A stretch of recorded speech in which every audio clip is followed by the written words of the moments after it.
बड़ी खबर आपको बता दें, पीएम मोदी के बिहार दौरे का आज दूसरा दिन है। 48,500 करोड़ की परियोजनाओं की सौगात देंगे। पटना में पीएम मोदी रोड शो करेंगे, जनसभा को संबोधित भी करेंगे। ये बड़ी और महत्वपूर्ण खबर की आप बता रही है इस वक्त की, जहां पर बिहार दौरे का आज दूसरा दिन है।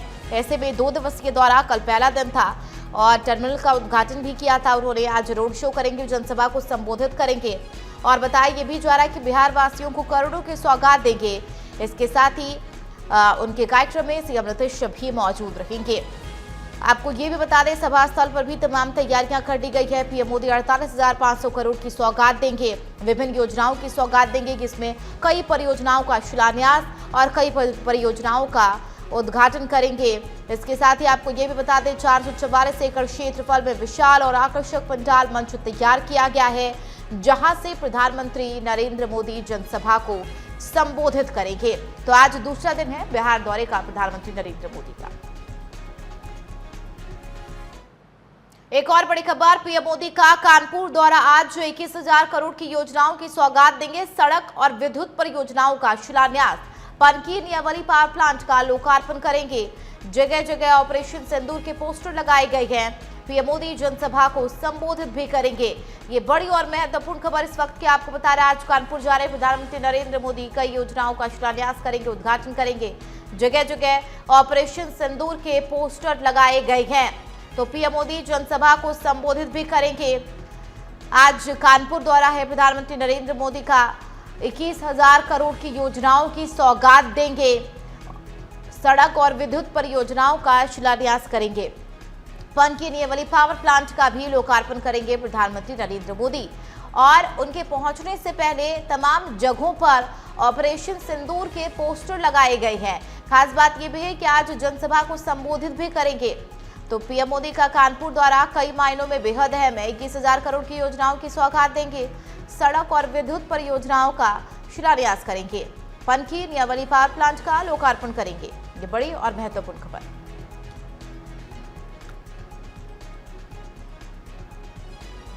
अंकित शुक्ला हमारे साथ फोन लाइन पर है। अंकित, प्रधानमंत्री नरेंद्र मोदी आज कानपुर पहुंच रहे हैं, वहां पर किस तरीके की तैयारियां अंकित? आ रहे हैं और यहाँ पर एक जनसभा को संबोधित करेंगे और करीब 15 परियोजनाओं का लोकार्पण व शिलान्यास करेंगे। वहीं बात करें 43 करोड़ कुछ रुपए की जो परियोजना है उसको भी हरी झंडी दिखाएंगे और करीब 2.25 घंटे कानपुर में रहेंगे। और जो पहलगाम हमले में आतंकी जो द्वारा जो शुभम द्विवेदी कानपुर के जिनकी मौत हो गई थी हमले में, उनके परिवार से भी आज पीएम मोदी मिलेंगे और कानपुर की जनता है उनको भी संबोधित करेंगे और अधिकारियों और जो भाजपा के कार्यकर्ता हैं उनसे भी मीटिंग करेंगे। जी अंकित, इसके अलावा आपने भी बताया कि तमाम कई करोड़ की सौगात देंगे प्रधानमंत्री नरेंद्र मोदी। इसके तहत कौन कौन से ऐसे प्रोजेक्ट हैं, कौन कौन से ऐसे क्षेत्र हैं जिसके तहत ये सौगात दी जाएगी? देखिए, आपको बता दें कि जो पनकी पावर प्लांट है जो बनके पूरी तरीके से तैयार हो चुका है, उसको सिर्फ जो हरी झंडी दिखानी है। उसके बाद से जो कानपुर की जनता है उसको बिजली की जो दिक्कतें हैं उसका सामना नहीं करना पड़ेगा। वहीं बात करें घाटमपुर, जो आसपास के जो रूरल एरिया हैं उनमें जो बिजली की दिक्कत आती है, जिसमें से 600 मेगा पावर की जो यूनिट है वो वहां से चालू होने जा रही है, जिसको पीएम मोदी आज झंडी दिखाएंगे। और बात करें कानपुर की जो अंडरग्राउंड मेट्रो है वो भी पूरी बनकर तैयार हो चुकी है, उसको भी आज पीएम मोदी सीएसए ग्राउंड से हरी झंडी दिखाएंगे। जी ठीक है अंकित, इसके अलावा जनसभा को संबोधित करेंगे, वहां पर किस तरीके की खास तैयारियां हैं?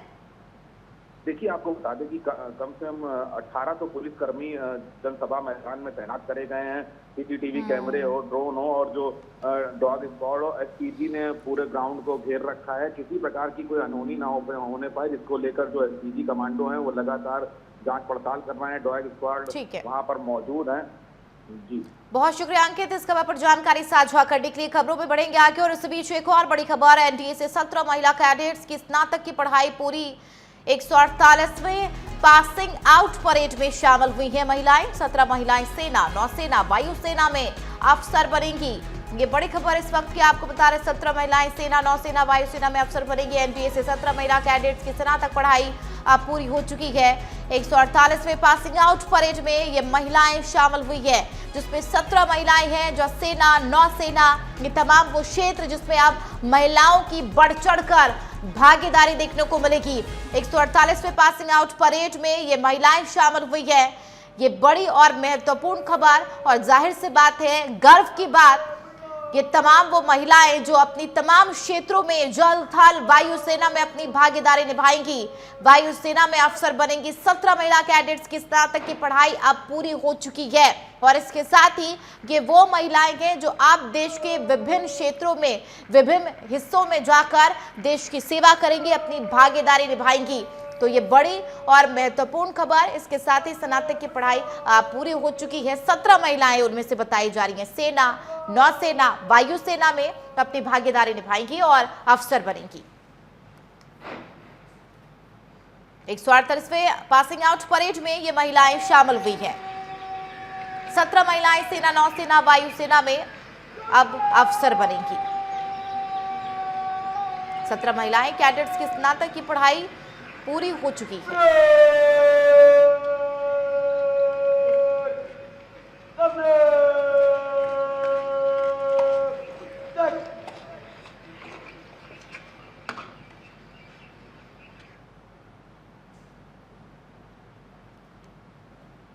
एक और बड़ी खबर, अमित शाह के जम्मू कश्मीर दौरे का आज दूसरा दिन है। पुंछ के दौरे पर जाएंगे अमित शाह और पुंछ में बीएसएफ के जवानों से मुलाकात करेंगे। बॉर्डर के हालात का जायजा लेंगे गृह मंत्री अमित शाह। तो ये बड़ी खबर आपको बता रही है, जम्मू कश्मीर दौरे पर जाएंगे और पुंछ भी जाएंगे। बताया जा रहा है कि दूसरा दिन है, पुंछ में बीएसएफ के जवानों से मुलाकात करेंगे, बॉर्डर के हालात का भी जायजा लेंगे कि किस तरीके की वहां पर हालात बने हुए हैं। तो अमित शाह के जम्मू कश्मीर दौरे का आज दूसरा दिन है। पुंछ वो इलाका सबसे संवेदनशील, पुंछ, राजौरी, ये वो इलाके हैं जम्मू कश्मीर के जो सबसे ज्यादा संवेदनशील, और इन वही जगहों पर गोलीबारी, चिटपुट की घटनाएं लगातार होती रही हैं। ऐसे में वहां पर हालात का जायजा लेंगे, किस तरीके के हालात बने हुए हैं। गोलीबारी में पीड़ित परिवार जो हुए हैं उनसे भी मुलाकात करेंगे गृह मंत्री अमित शाह। तो आज दूसरा दिन है जम्मू कश्मीर दौरे का गृह मंत्री अमित शाह का। ऐसे में ये दौरा इसलिए भी बेहद खास है, पुंछ जाएंगे, वहां पर हालातों का जायजा लेंगे, बीएसएफ के जवानों से भी मिलेंगे और वहां पर किस तरीके की स्थिति बनी हुई है, खास करके पीड़ित परिवारों के कैसे हालात हैं, उनसे मुलाकात करेंगे अमित शाह। बढ़ेंगे आगे और इस बीच आपको बड़ी खबर बता दें, सीएम रेखा गुप्ता पेश करेंगी सरकार का रिपोर्ट कार्ड। 31 मई को 100 दिनों का रिपोर्ट कार्ड पेश करेंगी। 100 दिनों में आयुष्मान योजना को लागू करने का श्रेय, जिले के 30 लाख से ज्यादा लोगों को फायदा मिला। 70 साल के बुजुर्गों का इलाज भी मुफ्त में हो रहा है। ये बड़ी और महत्वपूर्ण खबर आपको बता रही है, जहां पर जिले के CM Rekha Gupta report card पेश करेंगी और ऐसे में चूंकि सरकार को पूरे 100 दिन हो जाएंगे, जिसको लेकर 31 मई को रिपोर्ट कार्ड पेश करेंगी रेखा गुप्ता। और खास बात यह भी है कि इस बार सरकार ने शिक्षा के साथ साथ युवाओं के विकास को भी प्राथमिकता दी है। आयुष्मान योजना भी लागू किया गया, जिसके तहत 30 लाख से ज्यादा लोगों को इसका फायदा मिला है। 70 साल के बुजुर्गों का इलाज भी मुफ्त में हो रहा है। मेधावी छात्रों को टैबलेट, स्कॉलरशिप देकर सरकार ने अपने प्रयासों का एक ठोस रूप दे दिया है। तो ऐसे में रिपोर्ट कार्ड जब पेश करेंगी, हालांकि बताया जा रहा है कि विपक्ष इस दौरान हमलावर रह सकता है। बहरहाल 100 दिन पूरे होने पर CM Rekha Gupta report card पेश करेंगी और इसके साथ ही रिपोर्ट कार्ड पेश करने के तहत इसलिए भी खास हो जाता है, बताया जा रहा है कि कई ऐसे महत्वपूर्ण जो सरकार की तरफ से फैसले लिए गए हैं वो इसमें गिनाए जाएंगे।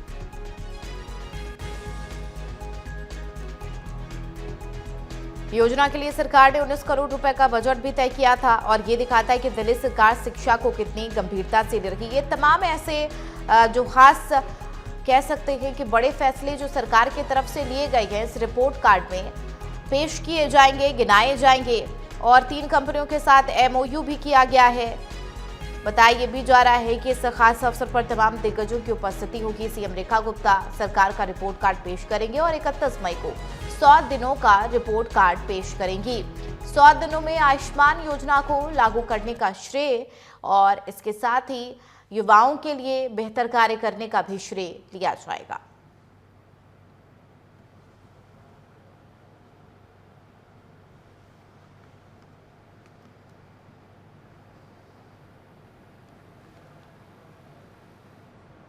मध्य प्रदेश के लिए रेलवे ने बड़ी खुशखबरी दी है। रतलाम और नागदा के बीच तीसरी और चौथी रेलवे लाइन बनाने का काम जल्द शुरू होगा।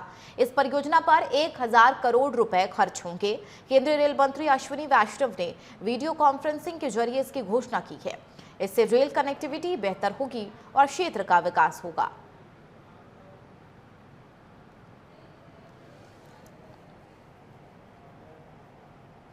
तो मध्य प्रदेश के लिए ये खुशखबरी, ऐसे में रेलवे को लेकर ये खुशखबरी बताई जा रही है कि कनेक्टिविटी के तहत लोगों को अब कैसे इसका फायदा होगा। इसके साथ ही ये बड़ा फैसला लिया गया है। तो मध्य प्रदेश को रेलवे विभाग की ये बड़ी सौगात। इसी बीच आपको एक और बड़ी खबर बता दें, लखनऊ में air marshal B Manikantan PVSM VM air officer commanding in chief air central air command ने सीएम योगी से मुलाकात की है। इसके साथ ही कई दिशा निर्देश भी दिए गए हैं। तो मुलाकात की तस्वीर टीवी स्क्रीन पर सेंट्रल एयर कमांड ने सीएम योगी से मुलाकात की है और बताया जा रहा है इस मुलाकात के तहत कई दिशा निर्देश सीएम योगी आदित्यनाथ ने दिए हैं। तो ये खास तस्वीरें जहां पर भेंट स्वरूप भी दिया गया। सेंट्रल एयर कमांड ने सीएम योगी से खास मुलाकात की है। उधर लखनऊ में एनसीसी निदेशालय उत्तर प्रदेश के ADG major general Vikram Kumar ने सीएम योगी से मुलाकात की और इस मौके पर अनिल शर्मा भी मौजूद रहे, जिसकी तस्वीरें टीवी स्क्रीन पर आप देख सकते हैं। तो तस्वीरें आप देखिए किस तरीके से लखनऊ में एनसीसी निदेशालय उत्तर प्रदेश के एडीजी हैं मेजर जनरल विक्रम कुमार, जिन्होंने सीएम योगी आदित्यनाथ से मुलाकात की और इस खास मौके पर अनिल शर्मा भी उनके साथ मौजूद रही है। तो सीएम योगी से मिले जनरल विक्रम कुमार, जिसकी तस्वीरें सामने आई है। खास मुलाकात की तस्वीरें, बताया जा रहा है कि इस खास मौके पर अनिल शर्मा भी मौजूद रही।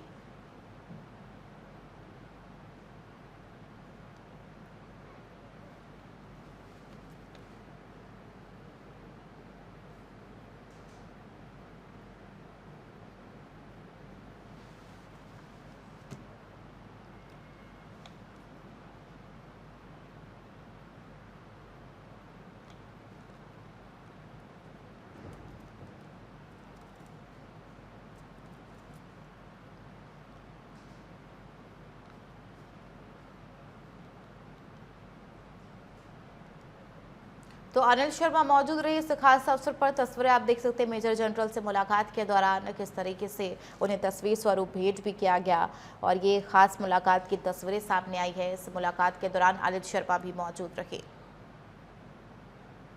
उधर लखनऊ में सीएम योगी से उत्तर प्रदेश सरकार में राज्य मंत्री डॉक्टर अरुण कुमार सक्सेना ने मुलाकात की है। इसके साथ ही शासन से जुड़े कई विषयों पर इस मुलाकात के दौरान चर्चा भी हुई है। तो ये तस्वीरें आप देख सकते हैं, शासन से जुड़े कई मुद्दों पर चर्चा हुई। बताया जा रहा है उत्तर प्रदेश सरकार में राज्य मंत्री हैं डॉक्टर अरुण कुमार सक्सेना, जिन्होंने सीएम योगी आदित्यनाथ से ये मुलाकात की है, जिसकी तस्वीरें आप देख सकते हैं। और ये मुलाकात के दौरान शासन से जुड़े कई ऐसे अहम मुद्दे हैं जिन पर चर्चा हुई है उन दोनों के मुलाकात के दौरान, जिसकी तस्वीरें आप देख सकते हैं। राज्य मंत्री अरुण कुमार की मुलाकात।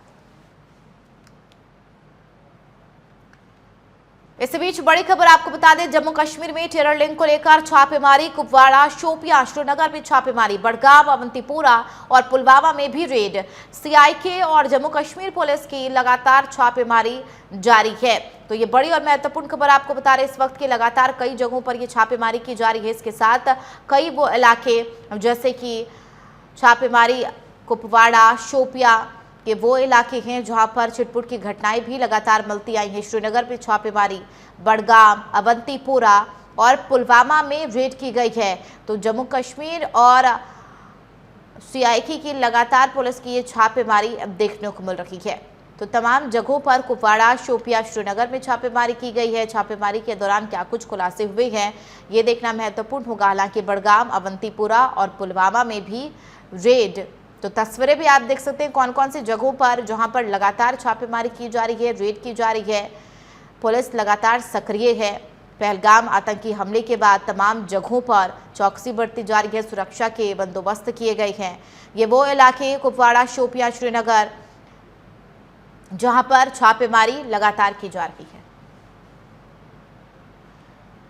हमारे संवाददाता जावेद लाइव है। जावेद, चूंकि कई इलाके ऐसे जहां पर छापेमारी लगातार की जा रही है, छापेमारी के दौरान क्या कुछ खुलासा हुआ है जावेद?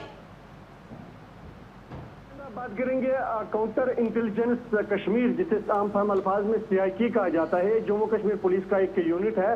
और जैसा कि हम दर्शकों को बताना चाहेंगे कि काउंटर इंटेलिजेंस का जो गुज़श्ता कई साल से आतंकी गतिविधियों में मुलविस या टेरर फंडिंग का जो मामला होते हैं उनमें मजीद पूछताछ की जाती है और उस हवाले से गिरफ्तारियां होती है और कहाँ कहाँ से मजीद तार उसके जुड़े रहते हैं। उसी सिलसिले की कड़ी के तहत गुज़श्ता कई दिन पहले भी इसी तरह की कार्रवाई जो है CIK की जानिब से अमल में लाई गई वादी के शुमाल जुनूब में, उत्तर दक्षिण में। और इस हवाले से आज भी जो CIK की जानिब से एक जो सर्च ऑपरेशन है, जो सर्च अक्रॉस कई जो जिले अजला है जिनमें श्रीनगर, बडगाम, अवंतीपोरा, पुलवामा, कुपवारा और शोपियान। और यहाँ ये बात बताना काबिल जिक्र है कि शोपियान में गुज़श्ता कई दिन से, कई हफ्तों से सिक्योरिटी फोर्सेस को बड़ी सफलताएं मिल रही है, जिसमें कई जो आतंकियों को हलाक किया गया है। और कल की खबर है, कल वहां पे देखा गया कि कुछ आतंकियों को गिरफ्तार कर लिया गया है और उनके पास असला गोला बारूद भी बरामद कर लिया गया। लेकिन CIK जो बिल्कुल टेरर फंडिंग मामलात होते हैं या आतंकी गतिविधियां में मुलविस लोग होते हैं, किन लोगों ने उनको लॉजिस्टिक सपोर्ट किया, किन लोगों ने उनकी मदद की है, उस हवाले से ये टेरर फंडिंग मामलात जो होते हैं उस हवाले से या आतंकी गतिविधियों में मुलविस अपराध होते हैं उन पे ये शिकंजा कसता नजर आ रहा है। और उसी सिलसिले की कड़ी के तहत घाटी के कई जो जिले हैं वहां पे ये रेड जो है वो की जा रही है। लेकिन लगातार ये छापेमारी की जा रही है। ऐसे में टेरर लिंक को लेकर अगर बात कर ले तो कौन कौन से खास खुलासे हुए हैं? और तमाम जानकारी भी आपने दी कि अवंतीपोरा, कुपवाड़ा ये वो इलाके हैं जहां पर छापेमारी की जा रही है, रेड भी की जा रही है। इस दौरान क्या किसी तरीके से टारगेट किया गया है कि हाँ या फिर किसी तरीके की कोई रोड मैप तैयार किया गया है इसको लेकर? फिलहाल चंदा हम बात करेंगे, अगर देखा जाए तो जब तक ये रेड पूरी तरह से खत्म नहीं हो जाती है सिक्योरिटी रीजन की वजह से फिलहाल इस हवाले से कुछ भी कहना कबल वक्त होगा। सिर्फ वो बाद में बाज़ाब्ता तौर पे एक प्रेस रिलीज CIK की जानिब से या उनकी जानिब से खबर सामने आती है कि कहाँ पे क्या कोई गिरफ्तारी हुई है या कोई जो इलेक्ट्रॉनिक आला है, चाहे मोबाइल फोन हो, लैपटॉप्स हो, क्या वो रिकवर किए गए हैं, तहवील में ले लिए गए हैं। उस हवाले से बात करना इस वक्त कबल वक्त होगा। जब रेड पूरी तरह से खत्म हो जाती है उसके बाद बाज़ाब्ता तौर पे एक बयान सामने आता है। लेकिन फिलहाल हम सिर्फ इस हवाले से जो CIK की जानिब से एक रेड की जा रही है इन जिलों में, उनमें सिर्फ इतना ही कहा जा रहा है कि फला इन इलाकों में जो शोपियान, पुलवामा या दीगर जो इलाके हैं वहाँ पे ये रेड की जा रही है जिसमें आतंकी गतिविधि। जावेद, कल ही हमने तस्वीरें देखी थी कि शोपियां में 2 आतंकवादियों को गिरफ्तार किया गया था, उनके कब्जे से कई हथियार भी बरामद किए गए थे। उसके बाद ये छापेमारी और रेड की जा रही टेरर लिंक को जुड़ी। ऐसे में आप मुझे ये संक्षेप में बताएं कि कितने जगहों पर रेड की गई है और छापेमारी कितनी जगहों पर की गई है और कब तक ये कार्रवाई पुलिस की लगातार इस तरीके से जारी रहेगी? ये बिल्कुल है चंदा, ये इस वक्त जो रेड अभी भी चल रही है, जो सूत्रों के हवाले से ये श्रीनगर, बडगाम, यानी श्रीनगर एक मसरूफ तरीन शहर है, सेंटर है, और बडगाम उसी का मुत्सिल इलाका है, अवंतीपुरा दक्षिण कश्मीर का इलाका है, पुलवामा भी दक्षिण कश्मीर का, कुपवारा शिमाली कश्मीर का इलाका है और शोपियान भी दक्षिण कश्मीर का इलाका है। इन जिलों में जो है ये रेड फिलहाल जारी है और इस हवाले से क्या तफसीलात मजीद सामने आएंगी वो कहना कबल वक्त होगा। लेकिन फिलहाल ये रेड इन इलाकों में छापामार कार्रवाई जो है ये फिलहाल अभी जारी है। बहुत शुक्रिया जावेद इस खबर पर जानकारी साझा करने के लिए। खबरों में बढ़ेंगे आगे। और प्रधानमंत्री नरेंद्र मोदी के कल भोपाल आगमन को लेकर मध्य प्रदेश में तैयारियां तेज हो गई हैं, जिसको लेकर सीएम मोहन यादव ने उच्च स्तरीय बैठक में इस दौरे की तैयारियों की समीक्षा की। इसके बाद आयोजित होने जा रहे महिला सशक्तिकरण महिला महासम्मेलन को ऐतिहासिक बनाने का आह्वान किया और सीएम ने बैठक में दिए गए प्रेजेंटेशन को देखा और की गई तैयारियों की जानकारी दी है। इस मौके पर सीएम ने बताया कि पीएम मोदी महासम्मेलन में शामिल होंगे और आयोजन लोक माता देवी अहिल्याबाई होलकर की 300वीं जयंती के अवसर पर हो रहा है, जिससे उनकी समाज सेवा और सांस्कृतिक योगदान की गूंज देश विदेश तक पहुंचेगी। इस मौके पर अपर मुख्य सचिव समेत वरिष्ठ अधिकारी मौजूद रहे।